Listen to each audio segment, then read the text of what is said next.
Okay, I had a few dreams yesterday morning on the morning of the 3rd that I wanted to share that showed a few truths. And I believe the Lord is really trying to wake up his church, um, the lukewarm and the people that haven't accepted him yet, and reaching out to those who are faithful, reminding them to stand fast. So I believe in from the signs all around us, I believe that we're in the end times, the very last days before Christ's return. We are living in the days of Noah. There's no doubt. There's people that all they think about is evil. Okay, well, I don't remember all the details of each dream, but it was a succession of dreams.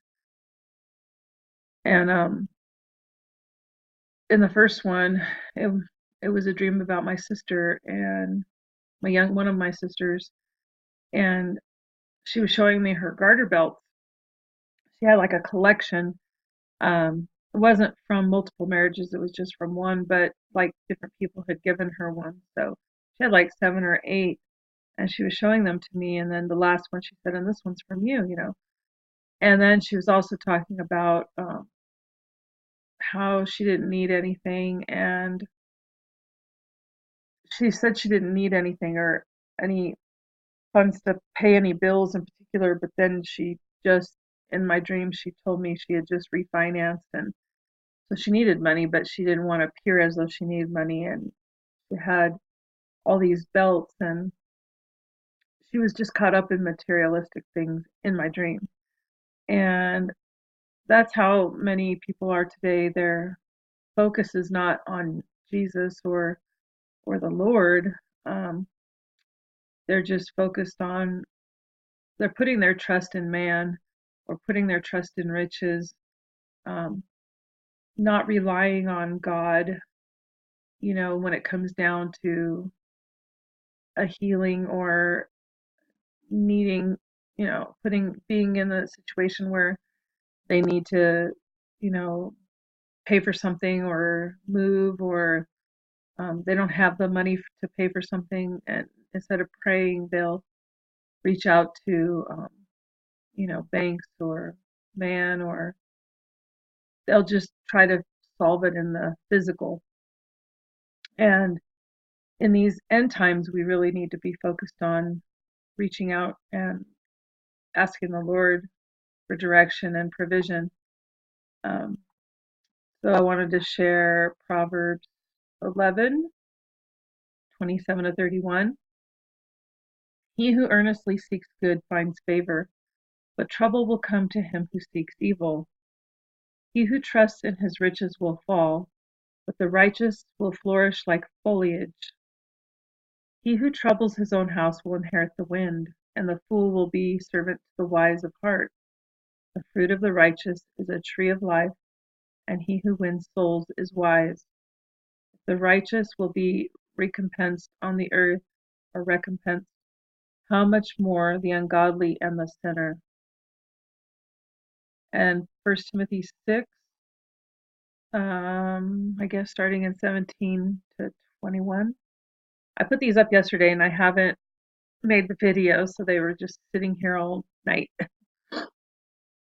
Command those who are rich in this present age not to be haughty, nor to trust in uncertain riches, but in the living God, who gives us richly all things to enjoy. Let them do good, that they may be rich in good works, ready to give, willing to share, storing up for themselves a good foundation for the time to come, that they may lay hold on eternal life. O Timothy, guard what was committed to your trust, avoiding the profane and idle babblings and contradictions of what is falsely called knowledge. By professing it, some have strayed concerning the faith. Grace be with you. Amen. Okay, this one,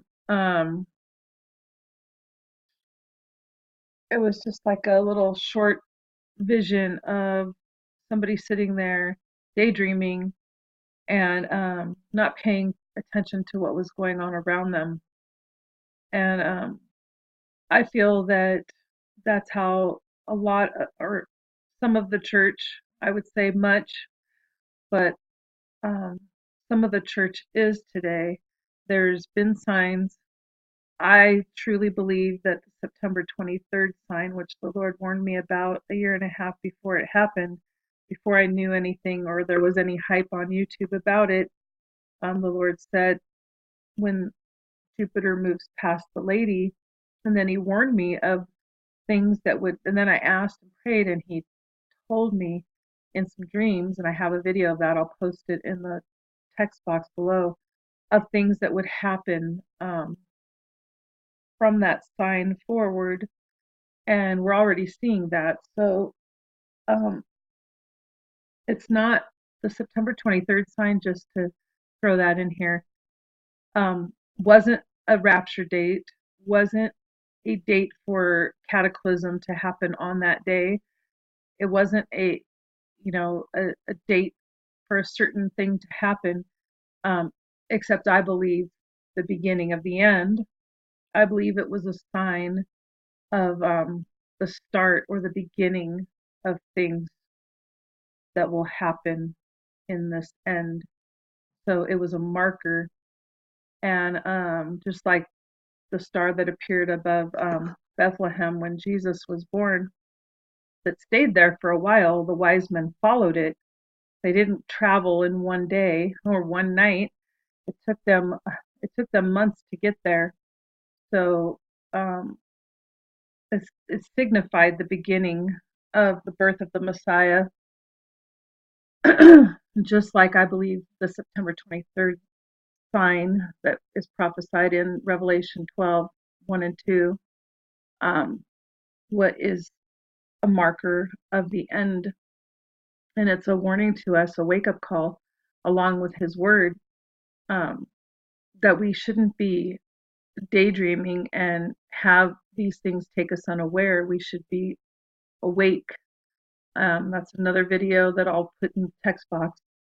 Awake, and paying attention so that we can, be ready and watching, and living for him before he comes. So I wanted to share Mark 13 here. Oops. Oh my gosh. Hold on, I gotta go back. I was trying to move this over. So Mark 13:24. But in those days after that tribulation, the sun will be darkened and the moon will not give its light. The stars of heaven will fall and the powers in the heavens will be shaken. Now this is after the tribulation. Then they will see the Son of Man coming in the clouds with great power and glory. Jesus comes. And then he will send his angels and gather together his elect from the four winds, from the farthest part of heaven to the farthest part of heaven. I'm sorry, from the farthest part of earth to the farthest part of heaven, the rapture. Now learn this parable from the fig tree. When its branch has already become tender and puts forth leaves, you know that summer is near. That's a physical sign, right? So you also, when you see these things happening, know that it is near at the doors. Assuredly, I say to you, this generation will by no means pass away till all these things take place. Heaven and earth will pass away, but my words will by no means pass away. But of that day and hour no one knows, not even the angels in heaven, nor the Son, but only the Father. Take heed, watch, and pray, for you do not know when the time is. It is like a man going to a far country who left his house and gave authority to his servants and to each his work, and commanded the doorkeeper to watch. Watch, therefore, for you do not know when the master of the house is coming, in the evening, at midnight, at the crowing of the rooster, or in the morning. He could come anytime, okay? Now or at the end, okay? Lest coming suddenly he find you sleeping. And what I say to you, I say to all, watch. Okay, so like I said, many were trusting in what the world had to offer. The one dream I don't remember as vividly was the last one, and they were there were different people, and they were saying, "Oh, I don't need that. I don't need this. I just need this." And they were trusting in what they had, physical things, money, um, authority, power. Um, they didn't realize that they needed or they may need help later. Okay, so I found this little picture. I live in my own little world, but it's okay. They know me here. So they also didn't want to have anything to do with other people. They were just trusting in themselves and not helping anyone else. And they weren't going to expect help from anyone else. They were just trusting in what they had. And so I wanted to share Judges 17. Let me see if I can move this over. Starting in verse 5. The man Micah had a shrine and made an ephod and household idols, and he consecrated one of his sons who became his priest. In those days there was no king in Israel. Everyone did what was right in his own eyes, just like in the days of Noah, just like in the end times that we're living in. Verse 7. Now there was a young man from Bethlehem in Judah, of the family of Judah. He was a Levite and was staying there. The man departed from the city of Bethlehem in Judah to stay wherever he could find a place. Then he came to the mountains of Ephraim, to the house of Micah as he journeyed. And Micah said to him, "Where do you come from?" So he said to him, "I am a Levite from Bethlehem in Judah, and I am on my way to find a place to stay." Micah said to him, "Dwell with me, and be a father and a priest to me, and I will give you 10 shekels of silver per year, a suit of clothes, and your sustenance." So the Levite went in. Then the Levite was content to dwell with the man, and the young man became like one of his sons to him. So Micah consecrated the Levite, and the young man became his priest and lived in the house of Micah. Then Micah said, "Now I know that the Lord will be good to me, since I have a Levite as a priest." And I don't know why I shared that one, but I think it's because he trusted in what he had.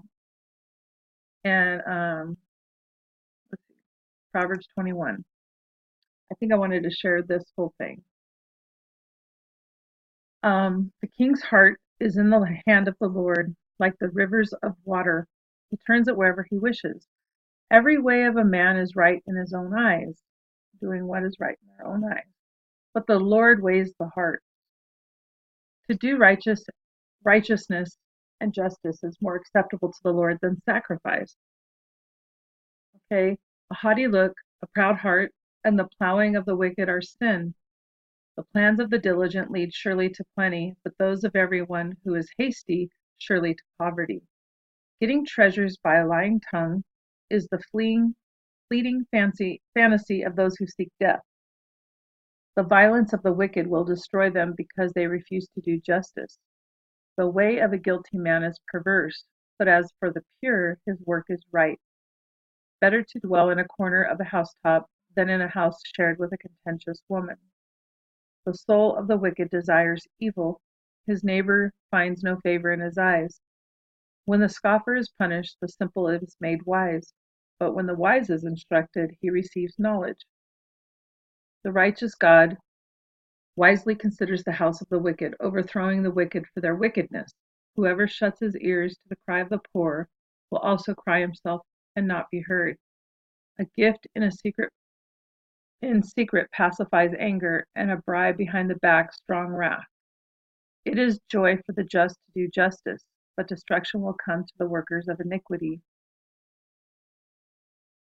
I think I wanted to do all this.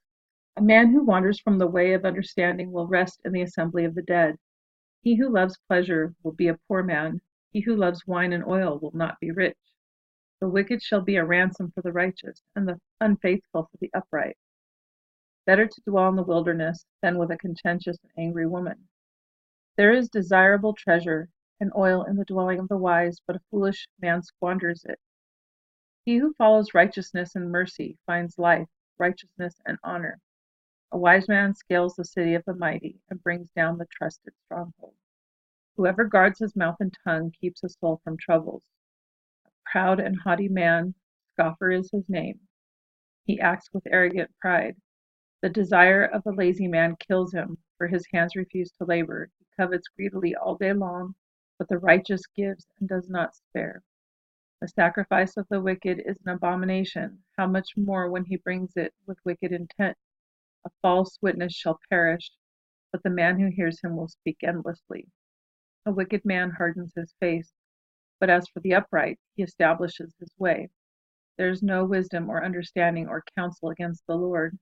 The horse is prepared for the day of battle, but deliverance is of the Lord. And that's it, I think. So God bless.